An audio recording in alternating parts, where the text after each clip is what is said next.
नमस्कार, कृषि समाचार में आप सभी का स्वागत है। मैं हूं किश्वर जबी। आइए सबसे पहले एक नजर डालते हैं आज के मुख्य समाचार पर। मक्खन घास की खेती कर अवधेश कुमार सिंह ने पाई सफलता और बैगन के उन्नत प्रभेदों का इस्तेमाल कर बढ़ाएं उत्पादन।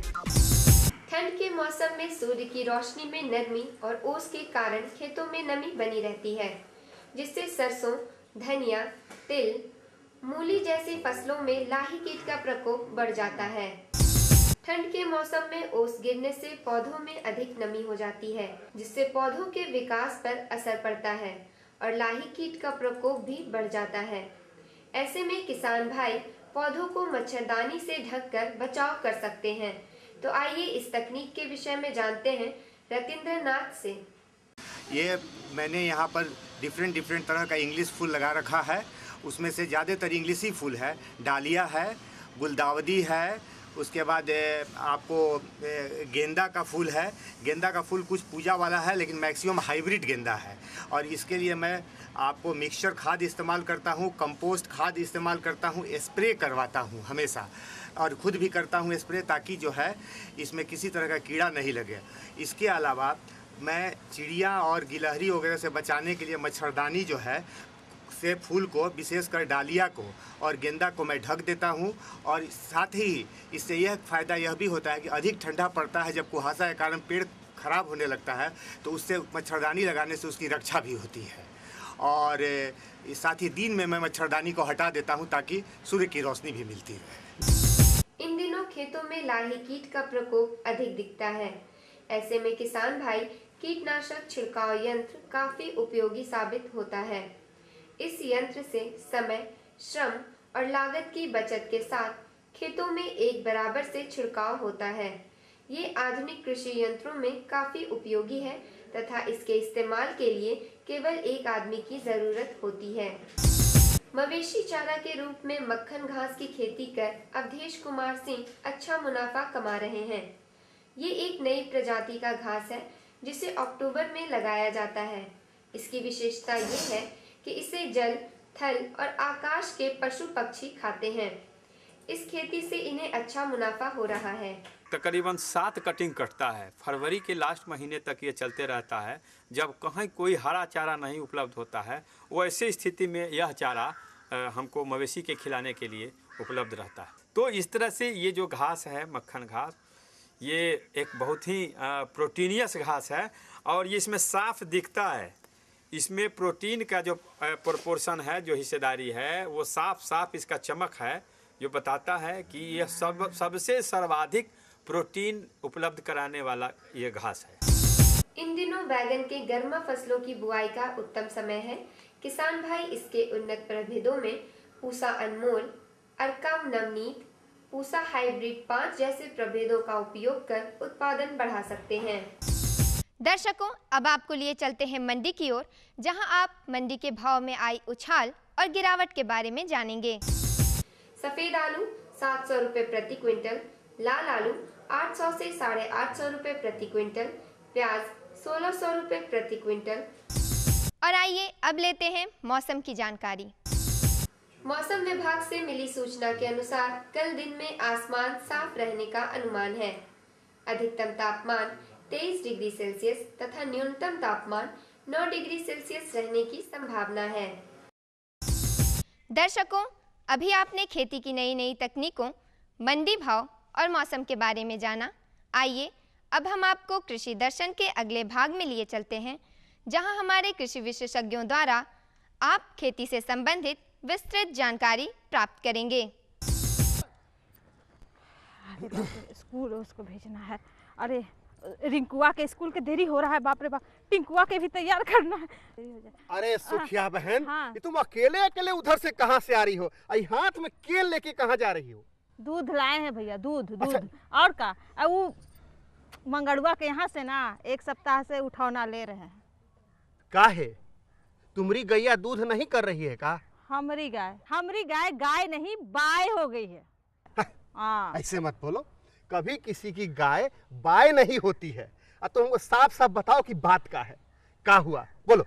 हमारी गाय ना भैया अभी सूख गई है। हाँ, बच्चा भी नहीं दे रही है, खाली खा रही है। हाँ, और आप तो जानबे करते हैं कितना महंगा हो गया है गाय का चारा, कितना पैसा लग जाता है, खर्चा हो जाता है महीना में। तुम्हारी गैया तो पहला ही बच्चा दी थी ना, और तो उसका हम देखते थे कि उसका जो नस्ल भी बढ़िया था। हमको जहाँ तक याद है कि तू अपनी गैया को तो पिछले ही साल सोनपुर के मेला से लेकर के आई थी। एकदम ठीक कह रहे हैं भैया, बड़ी महंगी गाय है। अब जानते हैं, अब देखने में भी बड़ी बढ़िया है, बड़ी भोली लगती है। हाँ, बहुत भोली लगती है। बड़ी ममता आता है देख के उसको, यही से तो उसको हटा भी नहीं पा रहे हैं। एक दो बार ना भैया फार्म में भेजे थे उसको गर्भ धारण कराने के लिए। अच्छा। लेकिन बच्चे नहीं हो रहा है उसको। अब तो चाय पानी भर भी दूध देना बंद कर दी है वो। अब क्या करे तो, लेकिन लइकन सबके लिए भैया दूध लेना तो जरूरी है ना, यही से तो ले रहे हैं। तुम ठीक बोल रही हो। देखो, वो कहा है कि हम लोगों को दूध मिले चाहे न मिले सुखिया बहन, लेकिन हम लोग के घर में जो बाल बुतरू है उन लोग को दूध जरूर मिलना चाहिए। अब देखो, बाल बुतरू को दूध नहीं मिलेगा तो उनका शारीरिक विकास रुक जाएगा। हाँ। उनका हड्डी सब कमजोर हो जाएगा। है?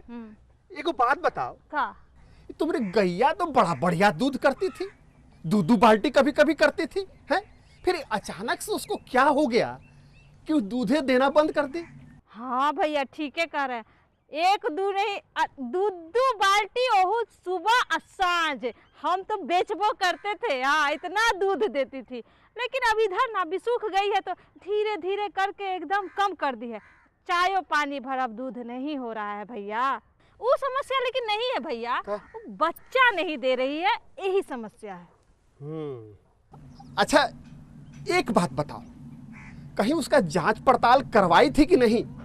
ऐसे तो जांच नहीं करवाए हैं भैया, लेकिन हम घरेलू उपाय सब किए थे। राम खिलावन चाचा बताए थे कि खूब उसको गुड़ और तेल खिलाओ, तो हम खूब उसको गुड़ तेल खिलाए, लेकिन सब गुड़ गोबर हो गया, वो बच्चा नहीं दी। हाँ, गुड़ और तेल खिलाने से कुछ गुड़ गोबर नहीं होता है। तुम सही इलाज तुम नहीं करवाई हो। देखो, पशुओं में प्रजनन की समस्या एक आम समस्या है? ऐसा हमरे सब किसान भाई को, आज जो भी सब पशुपालक भाई बंधु लोग हैं, उन लोग को ये दिक्कत बार बार होता है। अच्छा। जिससे उन लोग को बहुत सारा कठिनाई का सामना भी करना पड़ता है। बात समझ में आया? हाँ, तो भैया आप तो खेती बाड़ी के बारे में इतना हम लोगों को उपाय बताते रहते हैं, जानकारी दिलवाते रहते हैं, तो काहे नहीं पशु में जो प्रजनन के समस्या आ रहा है इसके बारे में भी कोई उपाय निकालिए, कुछ सुझाव दिलवाइए हम लोगों को। अब आया तोरे मन के बात, तोरे मुंह पर आया। अब समझ गए। अरे तुमको पहले ना आना चाहिए था हमारा पास। हाँ। देखो, हम लोग चलते हैं कहाँ? Veterinary college. Veterinary college? हाँ, वहाँ पर एक डॉक्टर साहब हैं, डॉक्टर अजीत कुमार जी। अच्छा। हम लोग उन्हीं के पास चलते हैं। हाँ। तुम भी चलो, हम अपने किसान भाई और पशुपालक भाइयों को भी साथ में लेकर के चलते हैं। हाँ। और उनके सामने में रखेंगे अपनी व्यथा। हाँ। कि पशुओं में प्रजनन की समस्या। हाँ। और उनके निदान के बारे में। हाँ। और हम लोग अजीत सर से ही जानेंगे इसके बारे में। तो चलो। भैया, कितना आपको चीज के बारे में पता रहता है। कि खेती बाड़ी तो जानबे करते हैं, पशुओं सब के बारे में इतना जानकारी। यही से ना हम आपको संकट मोचन भैया कहते हैं।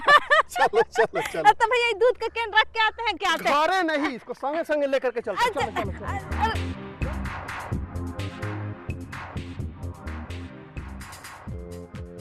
सर नमस्कार। नमस्कार सर, मेरा नाम बिरजू है। अच्छा। और ये है हम लोगों की सुखिया बहन जी। अच्छा। बल्कि हमारे गांव की ही है सुखिया बहनें। अच्छा। और सुखिया बहन, हाँ। हम आपको बताए थे ना, बिहार पशु चिकित्सा महाविद्यालय के डॉक्टर अजीत कुमार जी। हाँ। वही हैं। तो सबसे पहले हम दोनों की तरफ से आपको नमस्कार। और हमारे सामने में सब किसान भाई लोग हैं। अरे आप लोग परेशान मत होइए, हमको आपकी समस्या के बारे में मालूम है। आप ही की तो समस्या का निवारण करने के लिए हम पहुंचे हुए हैं डॉक्टर साहब के पास। तो हम आपकी समस्या को सबसे पहले रखते हैं। सर, सबसे पहली समस्या ये है कि गाय भैंस का गर्मी में नहीं आना। तो सर, इस समस्या को बताइए और इसके निवारण के बारे में बताइए, फिर हम लोग आगे की तरफ फिर बढ़ते रहेंगे। हाँ, बहुत अच्छा अभी आजकल का विषय है।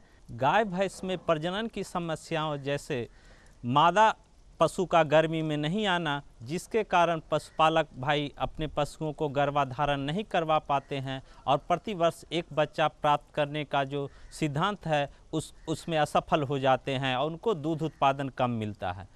पशुओं का गर्मी में नहीं आने के बहुत सारे कारण हैं, जैसे आहार में पोषक तत्वों की कमी होना, प्रजनन रोगों का होना, बाछी के जन्म के समय उसमें ओवरी का नहीं बन पाना, प्रजनन हार्मोनों के स्राव जो मादा पशु के शरीर से निकलता है उसमें कमी हो जाना, अंडाशय पर कार्पस लुटियम नामक एक ग्रंथि होता है जो बना रह जाता है, इत्यादि कारणों के कारण मादा पशु गर्मी में नहीं आ पाती है।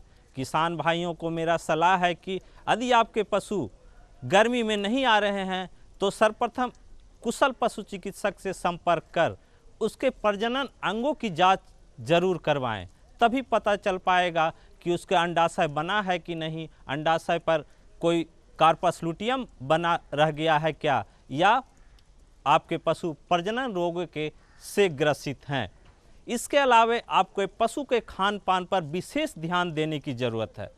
पशुओं को आहार में पोषक तत्वों जैसे प्रमुख है आयरन, कैल्शियम, विटामिन ए, ई का जरूर समावेश होना चाहिए, इसके बिना प्रजनन चक्र गड़बड़ा जाता है। इसके अलावा पशुओं को आहार में हरा चारा का प्रयोग जरूर करना चाहिए ताकि उसके शरीर में पोषक तत्वों की कमी ना हो पाए और प्रजनन चक्र और पशु गर्मी में आता रहे। अच्छा सर, गर्मी में आने पर भी पशु पाल क्यों नहीं रख पाते हैं? हाँ, दूसरा जो शिकायत पशुओं को प्रजनन संबंधी रहता है, किसानों द्वारा किया जाता है, वो कि उनके पशु गर्मी में आ रहे हैं लेकिन पाल दिलवा रहे हैं, अब पाल नहीं रख पा रही, यानी गर्भ नहीं ठहर पा रहा है। तो इसके कई कारणों में से प्रमुख कारण है समय अनुसार गर्मी में आए पशुओं को पाल नहीं दिलवाना, प्रजनन संबंधी हार्मोनों जैसे एस्ट्रोजन, प्रोजेस्टेरोन का मादा पशु के शरीर से नहीं निकलना, या कोई भी प्रजनन रोग हो जाना। तो किसान भाइयों को मेरा संदेश है कि यदि आपके मादा पशु गर्मी में आ रही है और गर्भ नहीं ठहर रहा है तो सबसे पहले उसको समय अनुसार पाल दिलाने की व्यवस्था करें। यदि आपके पशु सुबह में गर्मी में आ रहे हैं तो उसको शाम को पाल दिलाना चाहिए। यदि आपके पशु शाम को गर्मी में आ रही है तो अगले दिन सुबह को पाल दिलाएं। इसके बाद देखने को मिलता है कि गर्मी में आने के बाद पशु के योनि मार्ग से स्राव निकलता है, जिसका रंग पारदर्शक ना होकर शीशा के जैसा पारदर्शक ना होकर यदि पीला लिए हुए है या मवाद के जैसा है तो समझना चाहिए कि आपके पशु के बजदानी में संक्रमण है। तो उसका पहले इलाज पशु चिकित्सक से संपर्क करना चाहिए। इसके लिए मेरा सुझाव है कि लुगल सायोडीन का तनुकृत घोल या सिप्रोफ्लॉक्सासिन टिनिडाजोल का घोल पशु चिकित्सक से संपर्क करके बजदानी के अंदर या बजदानी के मुंह पर डलवाना चाहिए। उसके बाद यदि पोषक तत्वों या कीड़ों आपके पशु के पेट में है जिसके कारण भी मादा पशु या तो गर्मी में नहीं आ पाएगी या बार बार गर्मी में आएगी और पालने रखेगी, तो पशुओं को कीड़ा की दवा प्रत्येक 2 महीने पर गोबर जांच के उपरांत जरूर देना चाहिए, क्योंकि यदि आपके पशु में कीड़ा है तो उससे उसके शरीर में पोषक तत्वों की कमी, हार्मोन की कमी हो जाएगा और पशु कमजोर हो जाएगा। तो इसका ख्याल पशुपालक भाई जरूर रखें। सर, हम लोग अपनी बातचीत को और भी आगे जारी रखेंगे, लेकिन अभी फिलहाल वक्त हो चला है सुखिया बहन एक सूचनात्मक अंतराल का। तो आइए लेते हैं एक सूचनात्मक अंतराल। ये लो और बताओ। बस। अरे ये क्या भैया जी, बस इतनी सी रासायनिक खाद? किसानी छोड़ रहे हो क्या? किसानी नहीं, नादानी छोड़ रहे हैं। मिट्टी की जांच कराई है, अब तो लालाजी जितनी जरूरत है उतने ही उर्वरक खेत में डालेंगे। हाँ, किसान भाई आज ही अपने जिले की नजदीकी भूमि परीक्षण प्रयोगशाला में मिट्टी की जांच जरूर करवाएं और मिट्टी में पोषक तत्व, नमी व पौधे के विकास को देखते हुए केवल जरूरत के अनुसार ही पोषक तत्व डालें। और हाँ, मिट्टी में गंधक, जस्ता, बोरोन जैसे सूक्ष्म पोषक तत्वों का पता लगाना भी न भूलें। उर्वरक और जैविक खाद के सही उपयोग से भूमि का उपजाऊपन बनाए रखें, उत्पादकता बढ़ाएं, खर्चा घटाएं और बहुमूल्य विदेशी मुद्रा बचाने में भी सहयोग दें। और हाँ, धीमी गति से नाइट्रोजन उपलब्ध कराने वाले उर्वरकों जैसे नीम लेपित यूरिया को प्राथमिकता दें और यूरिया का पत्तों पर छिड़काव करें। अरे वाह, तू तो सचमुच समझदार हो गया रे। अधिक जानकारी के लिए संपर्क करें जिला कृषि अधिकारी या किसान कॉल सेंटर।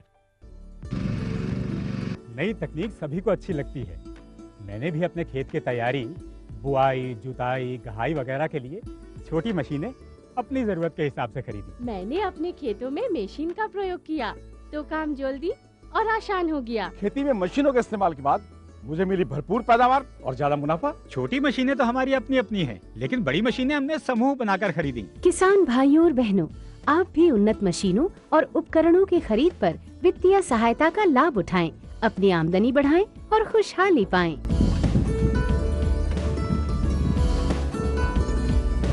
हो गया।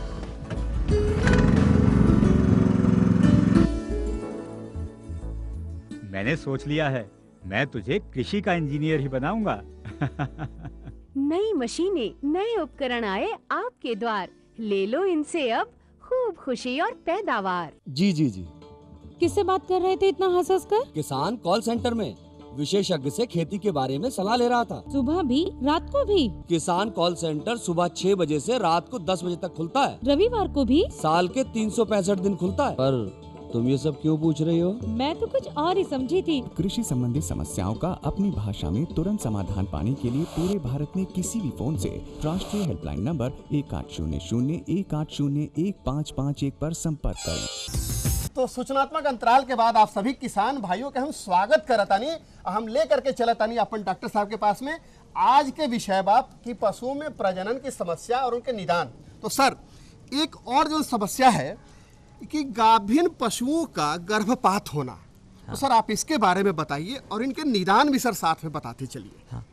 इसके लिए पशुपालक भाई को मेरा सुझाव है कि बाछी जब जन्म हो तो उसके 4 से 8 महीने की उम्र में इस रोगों से बचाव हेतु टीका जरूर दिलवा दें, क्योंकि इस रोग का यही एक बचाव और निदान का उपाय है, टीकाकरण ही। प्रसव के बाद वो जो जरका बाहर निकलता है, वो अगर कि नहीं निकल पाए या मतलब जो अंदर रह गया, चाहे सही ढंग से नहीं बाहर आ पाया, तो सर ये कौन सी समस्या है और इसका निदान सर बताइए। प्रसव के बाद प्लेसेंटा या जर निकलने का उचित समय होता है 4 से 8 घंटे के अंदर। यदि इस अवधि में आपके मादा पशु से प्रसव के बाद प्लेसेंटा या जर नहीं निकल पा रहे हैं तो कुशल पशु चिकित्सक से संपर्क कर हाथ के द्वारा जर निकलवाने की व्यवस्था करनी चाहिए। इसके अलावे प्रसव के बाद पशुओं की एक प्रमुख दवा आती है इट्रोफिट, जिसको प्रसव के बाद तुरंत 500 ml में से 300 ml प्रथम दिन पिला देनी चाहिए, फिर 200 ml अगले दिन पिलाने से जर निकलने की समस्या से मुक्ति मिल सकती है। हम लोग अपनी बातचीत को और भी आगे जारी रखेंगे, लेकिन अभी फिलहाल वक्त हो चला है सुखिया बहन एक सूचनात्मक अंतराल का। तो आइए लेते हैं एक सूचनात्मक अंतराल। यूरिया का स्वदेशी उत्पादन 70 लाख टन बढ़ाने के लिए 6 उर्वरक संयंत्रों का उद्धार किया जा रहा है। FCIL के गोरखपुर, सिंदरी, तलचर और रामागुंडम संयंत्र, HFCL की बरौनी इकाई और BVFCL की नामरू फोर्थ। सोने पर सुहागा ये है कि देश में अब बनेगा सिर्फ नीम लेपित यूरिया, क्योंकि इससे होगा किसानों का फायदा ही फायदा। अनाज का उत्पादन 10% तक बढ़ेगा, बढ़ेगी 10 से 15% नाइट्रोजन क्षमता। किसानों के हित में बड़ा कदम, प्रधानमंत्री कृषि सिंचाई योजना। हर खेत को पानी, प्रति बूंद अधिक उपज। सिंचाई के सही तरीकों और जल संरक्षण की नई तकनीकों के साथ बढ़ेगा जमीन का जल स्तर।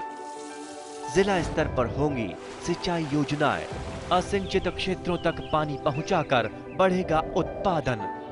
भारत सरकार की विशाल योजना, प्रधानमंत्री कृषि सिंचाई योजना।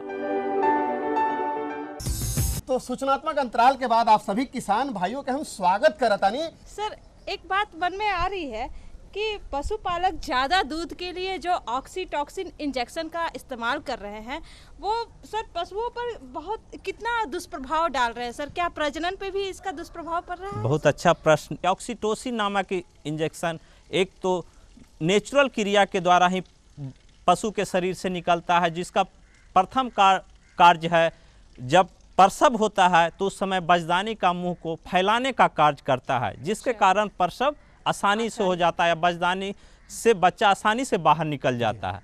एक दूसरा कार्य है इसका पशु के थन से दूध को बाहर निकालना। लेकिन पशुपालक भाई यदि इंजेक्शन का ऑक्सीटोसिन इंजेक्शन का प्रयोग लगातार कर रहे हैं तो दूध तो आसानी से मिल जाएगा, लेकिन उसके गर्भाशय की मांसपेशियों पर भी ये काम करेगा, जिसके कारण मांसपेशियां ढीला हो जाएगा, जो आगे वाले प्रजनन चक्र में वो गर्भधारण ऐसे गाय भैंस नहीं कर पाएगी। तो पशुपालकों को मेरा सुझाव है कि ऑक्सीटोसिन नामक इंजेक्शन का प्रयोग कदापि नहीं करें, क्योंकि ये पशु के प्रजनन के साथ साथ आपके भी स्वास्थ्य पर भी बुरा प्रभाव पड़ेगा। क्योंकि देखने को आता है कि मनुष्य जो ऑक्सीटोसिन नामक इंजेक्शन से उतारे गए दूध को पीता है, उसमें मानसिक संतुलन, प्रजनन संबंधी समस्या भी देखने को मिलता है। डॉक्टर साहब, आपने बड़ी अच्छी बातें बताई। अंत में आप हमारे पशुपालक भाइयों को कोई बेहतर सुझाव आप देना चाहते हैं? जैसे कि अभी अभी आपने बताया कि वो सुई दे करके दूध कभी ना निकाले, जिससे कि आपके भी स्वास्थ्य पर बुरा असर पड़ेगा। तो सर, ऐसे ही आप और कोई सुझाव देना चाहते हैं तो हमारे पशुपालक भाइयों को दे दीजिए। पशुपालक भाइयों को अंत में मेरा सुझाव है कि अपने दुधारू पशुओं से दूध उतारने से पूर्व अपने हाथों को धो लें। जैसे हम खाने के पहले अपने हाथों को धो लेते हैं, उसी तरह पशुओं के थन से दूध उतारने या दूध दूहने के पहले अपने हाथों को हमेशा साफ कर लें। तो इससे पशुओं में थनैला रोग, जो आजकल की प्रमुख समस्या है, वो नहीं हो पाएगी और पशु आप अपने गाय भैंस से ज़्यादा दूध प्राप्त कर सकते हैं। इसके बाद पशुओं को हरा चारा जरूर प्रयोग करें, क्योंकि ये बहुत सारे समस्याओं का समाधान है। क्योंकि हरा चारा में कैल्शियम, आयरन, जिंक, विटामिन प्रचुर मात्रा में रहते हैं। कोई भी ऐसा खाना नहीं आप है जिसमें ये सब तत्व मौजूद रहता है, जो बहुत सारे समस्याओं का समाधान है। इसीलिए पशुओं के खाना में हरा चारा का प्रयोग जरूर करें। सर, आपका बहुत बहुत धन्यवाद। आपने अपना बेशकीमती समय निकाला और यहाँ पर आकर के हमारे पशुपालक भाइयों को और हमारे किसान भाइयों को इतनी अच्छी और बेशकीमती जानकारी दी। सर, आपका बहुत बहुत धन्यवाद।